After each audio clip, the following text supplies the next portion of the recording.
Conference बुलाने का मकसद केवल इतना ही था कि जो ये नीट की परीक्षा जो पेपर लीक हुआ उसी के संदर्भ में मैं आप लोगों को बुलाया हूँ।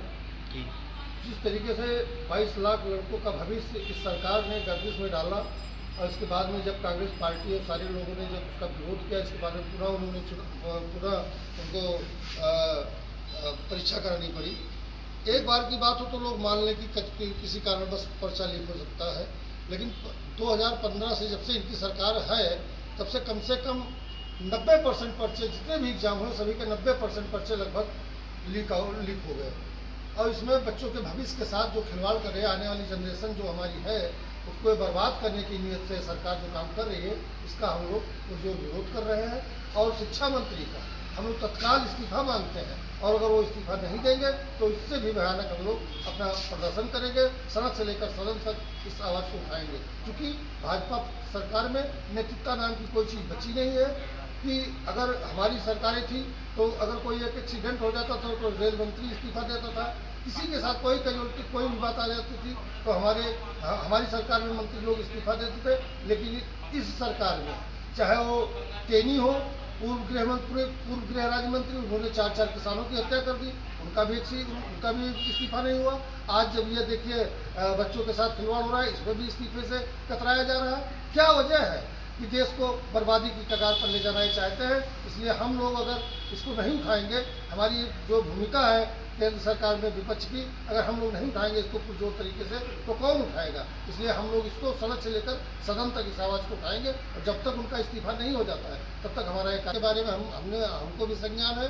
भरत भूषण तिवारी एक समाज सेवी व्यक्ति था, और उसको यही तो मैं कह रहा हूँ कि इस सरकार में जहाँ बीजेपी की सरकार है वहाँ संविधान नाम की कोई चीज़ ही नहीं बची है। वो स्वतः निर्णय ले रहे हैं। फिर न्यायालय खोलने की क्या आवश्यकता है? जब अगला आदमी जो है अपने आप को सरेंडर कर रहा है तो जो है उसका काउंटर करने की क्या आवश्यकता है? भाई उसको न्यायालय जो सजा देती है वो पाता, लेकिन उसको काउंटर कर देना ये तो सीधे अपराध है, ये हत्या है, काउंटर नहीं है। और मैं इसके सापेक्ष भी एक मांग करूँगा कि जितने भी पुलिसकर्मी उसमें इन्वॉल्व हैं उनको मुकदमा करके उनको भी उसी तरीके से सजा दी जाए जिस तरीके से भारत भूषण को उन लोगों ने नाजायज़ तरीके से काउंटर किया गया है। लखनऊ में एक आग लगी है कोचिंग सेंटर पे, वो 15 बच्चे कम से कम। बहुत बड़ी दुखद घटना है। उन निहाल बच्चों का जो अब जो सबसे पहले उनको संवेदना व्यक्त करेंगे, मृतक की आत्मा को भगवान से प्रार्थना करेंगे उनको शांति दें, और जो बेचारे चोटिल है या अभी अस्पताल उनको जल्द से जल्द स्वास्थ्य लाभ प्राप्त हो। अभी हमने भी देखा है कि हमारे प्रदेश अध्यक्ष जी जा करके KMC में जा करके सारे बच्चों से मिले हैं, और हम सरकार से, उत्तर प्रदेश सरकार से, कि जब मानक विहीन कोचिंग सेंटर चल रही थी तो ये कहाँ सोए हुए थे। आज जब इतनी बड़ी घटना घट गई तो फिर उन बच्चों की क्या गलती थी? अगर वो उनको कोचिंग सेंटर ना खुला होता तो वहाँ पर वो क्यों जाते? लेकिन वो मानक विहीन कोचिंग सेंटर था, और उसमें बच्चों को जो है शिक्षा ग्रहण करने के लिए बच्चे जाते थे, अपनी तैयारी करते थे। उन बच्चों के साथ जो कैजुअल्टी हुई है, हम उत्तर प्रदेश सरकार से यही मांग करेंगे कि उन सभी परिवारों को 1-1 करोड़ रुपए का कम से कम मुआवजा दिया जाए, उसको सजा मिले और बच्चों को न्याय दिया जाए।